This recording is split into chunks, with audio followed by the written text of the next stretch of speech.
Welcome to the Popish plot. I'm Nate. I'm Jessica. And I'm Mike. And today, we are taking on a somewhat controversial issue, which shouldn't be that controversial. It really shouldn't be. Dogs in heaven? Another time. Okay. That'll be super fun. Oh, We'll title it, Do All Dogs Go to Heaven? That one dog was bad and it didn't. Hitler's dogs are not in heaven. The validity. Full stop. The validity of all. They belong to Hitler does not mean that they agreed with Hitler. I know the validity of the popes since like 1930. The validity of popes who have their own mother in the conclave. We're looking at you, Pope Michael of Kansas. No. Okay. No. To be uncharacteristically serious for us. Please get vaccinated.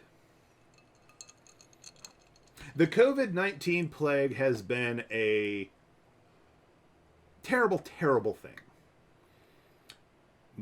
An indeterminate number of people have died. There's been a huge cost in mental health and other health problems caused by lockdowns and isolation. There's been vast impoverishment.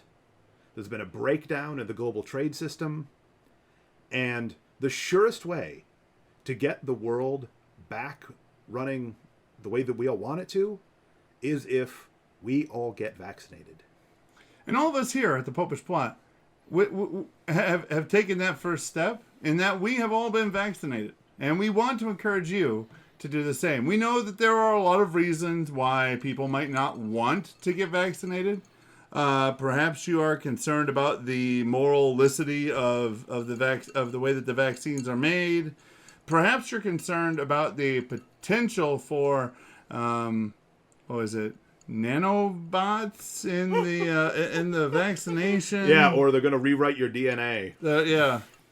But seriously, all of these things are not realistically a problem. Because if you have moral qualms, this is what we have a church for. My judgment can be erroneous. Mm-hmm. Are you sure? Very often. This is a trick question. I'm not disputing that. I do love the quote from Ed Condon. Often wrong, never in doubt. No, but the Congregation for the Doctrine of the Faith, the modern descendant of the Inquisition, has noted that the morality of vaccination depends both on the duty to protect one's own health and the pursuit of the common good. In the absence of other means to stop or even prevent the epidemic, the common good may recommend vaccination, especially to protect the weakest and most exposed. So many people have moral problems with the fact that all of the vaccines involve the use of tissue from aborted children in their testing. And I'm not disputing that that is problematic. Well, I mean, it involves lines that are eventually derived from that because it's not the direct tissue. Yes. It's from tissue that was collected in like the 60s. Well, again, the problem a lot of people have is if you can trace it back to abortion at all. Mm-hmm. Now, they're overlooking the fact that this is extremely remote cooperation. And the church has herself said that, has called on drug companies and governments to develop cell lines and other means to conduct similar research without having to depend on even this remote level of cooperation. Mm-hmm. But given the danger that the pandemic poses to everyone, the cooperation with an evil is very remote. And you have to consider not just, am I personally cooperating with evil, but the effect that your actions have on others. If I don't get vaccinated, I then continue to pose a risk to everyone around me. Young, old, weak, strong. So the consideration is not just myself, but the effect that I have on other people. It also, I super annoyed with the people who use more directly related to evil forms of social media to complain about the vaccine. Yeah.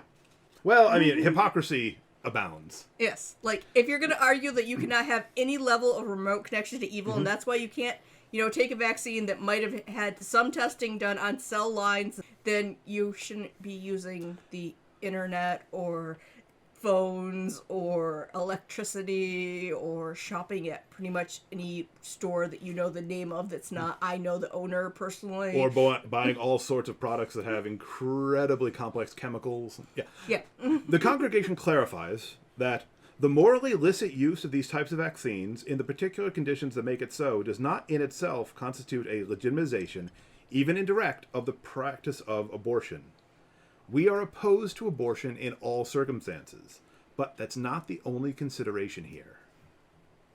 The cooperation is extremely remote, and, as Jessica said, it's never the duty of a Christian to cherry pick, I'm going to go beyond church teaching in this one area, while I'm going to compromise church teaching in all these other areas. And the churches and the church teaching has stated that while it is morally illicit to go and receive these vaccines, for those of you who feel that really uncomfortable about it, the correct thing for you to do, rather than not getting it at all, would be to go and join one of the many letter writing campaigns to the companies that produce these vaccines, indicating that you would really like to see an end to the methods involving these cell lines being used. Mm-hmm.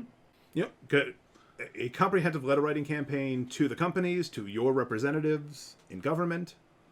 Make that your cause. Yeah. But just you not getting vaccinated is not the most effective means of protest. Yes. Don't compromise your health and the health of those that you may or may not interact with on a regular basis in an effort to stand on a soapbox. And let's also consider the fact that not only His Holiness Pope Francis, but also His Holiness Pope Emeritus Benedict have both been vaccinated. If it's good enough for the Pope, it's good enough for you. Certainly good enough for me. I mean, there are going to be a very, very small percent of people who, for medical reasons, can't. Of course. That's a completely different issue. But that's a different issue, and I know people that have the medical things where they can't easily, and they tend to be the ones who are following all the distancing stuff the most because they're like, I will die if I get this. Yeah, because they can't be vaccinated, and extreme distancing is the only way to protect themselves. Mm-hmm. But for most of us who can tolerate the vaccine, the moral objections are insufficient, and they're only considering one dimension of the morality here. We have a duty to protect one another. We have a duty to the common good. Now, I know that this position is extremely unpopular in some quarters, and I find that frankly puzzling. But please, in Christian charity for your brothers and sisters around the world, if you can't get the vaccine, get it. Please. All right, so that concludes an unusually somber episode of the Popish Plot. We'll be back to our normal jackassery next time. Yeah, it was super weird not goofing really? off. Seriously? Well, it's a very serious issue. We did at least get to call him out on his, not always being right. So go down below, hit the subscribe button and the bell next to it to get notified when the next episode comes out. Comment below about how wrong and evil we are. Yep. Or if comment below about how crazy those people who think that we are wrong and evil are. But in charity, whatever you're going to comment, please comment in charity. Please remember that regardless of which side you're on, the people that you are talking the right about, side or the wrong side. That's right. The people that you're talking about are your brothers and sisters in Christ, and we should not be needlessly hurtful towards them. Perhaps people could comment on the reason why the craziest thing that they heard from the anti-ones is wrong. Like, do you know how much work it takes to rewrite all your DNA? Scientists are hoping to get, localized to stop cancer, much less full body. Do you understand? This is the mark of the beast, or nanotechnology mind control. Yes. So, until next time, remember to live your faith. Love your faith. Share that love. And get vaccinated. Nanotechnology mind control. I can't wait till we can lick everything. I never wanted to lick everything before, but then they told me no. Seriously, she'll lick everything.